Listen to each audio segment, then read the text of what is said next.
Vážené dámy, vážení pani, vážení priatelia, dovolte mi, aby som vám skrz to video takto v rýchlosti ukázal jedno krásne auto, ktoré úplne od malého chlapca milujem, vyrástol som na ňom a je môjmu srdcu neskutočne blízke a v mojom srdci je neskutočne hlboko. Dámy a pani, tretia generácia BMW Radu 5 pod interným označením E34, tak si ho poďme v rýchlosti spoločne pozrieť.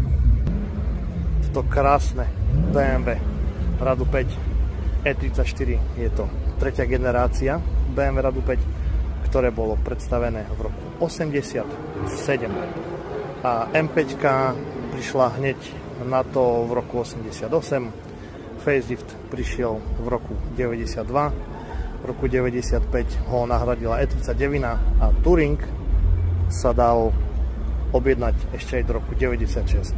No a toto je model po facelifte, má už širšie tie predné hladvinky, no a samozrejme pod kapotou je môj najobľúbenejší motor, radový 6-válec 525 TDS 105 kW. No ale E34 mala široké spektrum motorov od 518, 520i, 525i, 535i, 540ičko, no a úplný vrchol bola M5 E34, no a toto je 525 TDS, ktorý ja úplne milujem. Toto je verzia Touring, ikonické svetla do písmena L, vzadu 525 turbo diesel.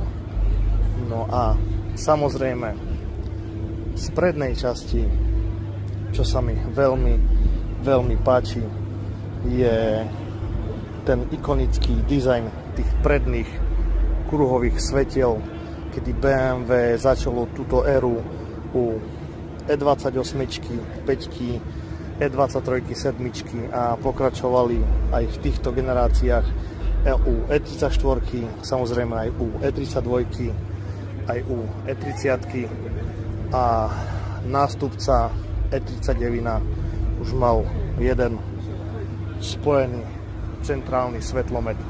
No a väčšinou u E34 pohoňaná zadná náprava, ale boli výnimočné verzie 525iX a to bola štvorkolka X-Drive. No a čo spomenúť medzi konkurenciu tohto nádherného auta, tak samozrejme sú to auta, ktoré rovnako milujem, ako milujem E34. Čiže konkurencia pre E34 5 Bavoraka je legendárny Mercedes-Benz trieda E V124, samozrejme Audi 100 C4 a potom Audi A6 C4 a nesmieme zabúdať na legendárnu Alfu Romeo 164. Samozrejme Bavorak mal dieselový radový 6-válec, Audi malo dieselový radový 5-válec, aj trieda E mala V250D, pardon, 250D a 300 turbodiesel, tiež radový 6-válec a 5-válec a 164 mala 2,5 turbodiesel, 4-válec V motory a úplný vrchol u 164 bol 3 liter 6-válec Busso. Takže veľmi ma to potešilo, keď som uvidel túto nádhernú E34, pretože, ako hovorím, milujem tie autá, vyrástol som na nich, E34 obzvlášť milujem a nad ňou tronila už iba E32 7, teda to bola úplná vlajková loď.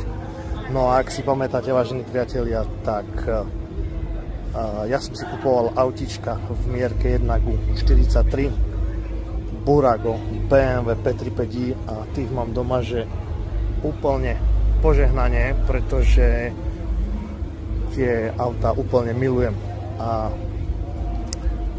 som rád, že sa mi podarilo túto krásnu E34 vidieť. No a toto konkrétne má 5-stupňovú manuálnu prevodovku, boli aj automatické, táto je 5 stupňová, manuálna.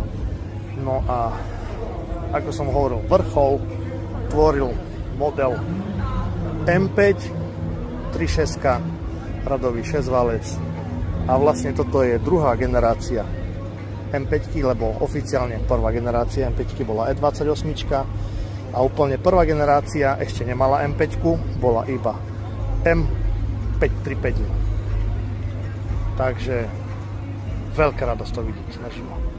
Milujem E34, milujem ju.